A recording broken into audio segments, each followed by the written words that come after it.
కేంద్రంలోని ఎన్డీఏ కూటమి ఓటమే లక్ష్యంగా ఏర్పడిన ఇండియా కూటమిలో లుకలుకలు బయటపడుతున్నాయి.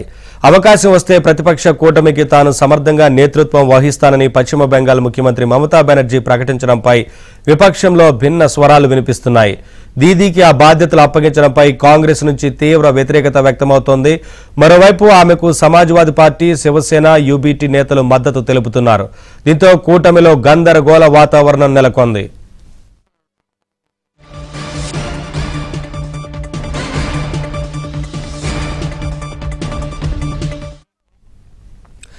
సీఎం మమతకు కూటమి బాధ్యతలు అప్పగించేందుకు తాము పూర్తి మద్దతు తెలుపుతున్నామని సమాజ్వాదీ పార్టీ జాతీయ ప్రతినిధి ఉదయవీర్ సింగ్ స్పష్టం చేశారు. మరోవైపు ఇండియా కూటమికి బీహార్ మాజీ సీఎం లాలూ ప్రసాద్ యాదవ్ సరైన రూపశిల్పి అవుతారని ఆర్జేడీ పేర్కొంది.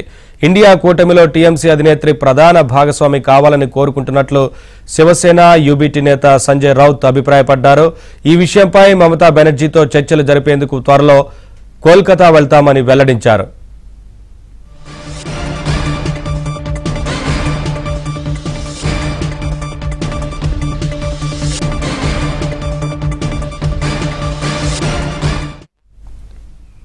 ఇదే అంశానికి సంబంధించి మరింత సమాచారం మా ఢిల్లీ బ్యూరో చీఫ్ కృష్ణ అందిస్తారు.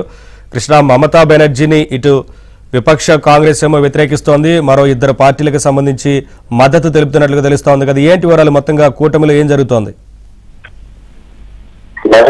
ఇండియా కూటమిలో అయితే లుకలుకలు మొదలయ్యాయని చెప్పచ్చు.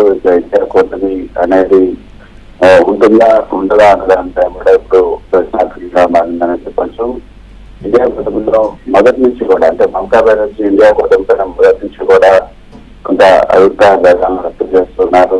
ఆమె ముఖ్యంగా ఈ కూటమిలో పెద్దన్న పాత్ర పోషిస్తున్నటువంటి కాంగ్రెస్ వైఖరి పట్ల కూడా ఆమె అనేక మార్లు వ్యతిరేకంగా ప్రకటనలు కూడా చేశారు. ఇటీవల మనం చూసిన పార్లమెంట్ లో అదానికి సంబంధించినటువంటి అమెరికాలో అదాని పైన ఏదైతే కేసు నమోదు అయిందో దానిపైన అందరూ కూడా పార్లమెంట్ స్పందన చేయాలని పార్టీలు అంతా నిర్ణయించినప్పుడు మొదటి 2 రోజులు ప్రారంభించారు. కానీ ఆ తర్వాత మమతా బెనర్జీ టీఎంసీకి సంబంధించిన ప్రకటించలేదు.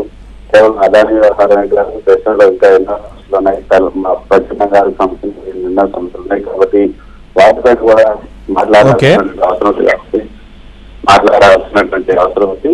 కాబట్టి వాటిపైన చర్చ జరగాలని సరే డిమాండ్ చేస్తున్నారు. సో ఇది ఎటువంటి పరిణామాలు దారితీస్తున్నామని చూడాల్సి ఉంటుంది. మిగతా పార్టీ నేతలు కూడా మద్దతు ఇస్తున్నారు.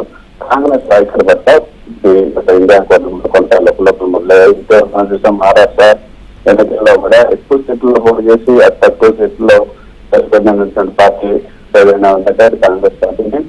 మొత్తం కూటమి యొక్క అవకాశాలన్నింటినీ వెంట విద్యావకాశాలన్నింటినీ కూడా కాంగ్రెస్ అక్కడ మహారాష్ట్రలో ప్రతినిధిత్వం, శివసేన ఉద్ధవ్ ఠాక్రే వర్గం, అదేవిధంగా ఎస్పీ శరద్ పవార్ కూడా కాంగ్రెస్ పైన గురుగా ఉంది. గుజరాత్ కూడా అది వస్తుంది. ముందు జరిగినట్టు హర్యానా ఎన్నికల్లో కూడా కాంగ్రెస్ వెంటబడి కారణంగా ఫలితాలను అనుకూలంగా సాధించకపోవన్న అంత అభిప్రాయం అయితే ఇండియా కూటమి నేతల్లో ఉంది. అందుకే ఇండియా కూటమిలో ఇక కాంగ్రెస్ ను పక్కన పెట్టాలన్న నిర్ణయం కూడా తీసుకున్నట్లుగా ఉన్నట్టు తెలుస్తుంది. అవకాశం ఉంది. Thank you Krishna, thanks for the updates.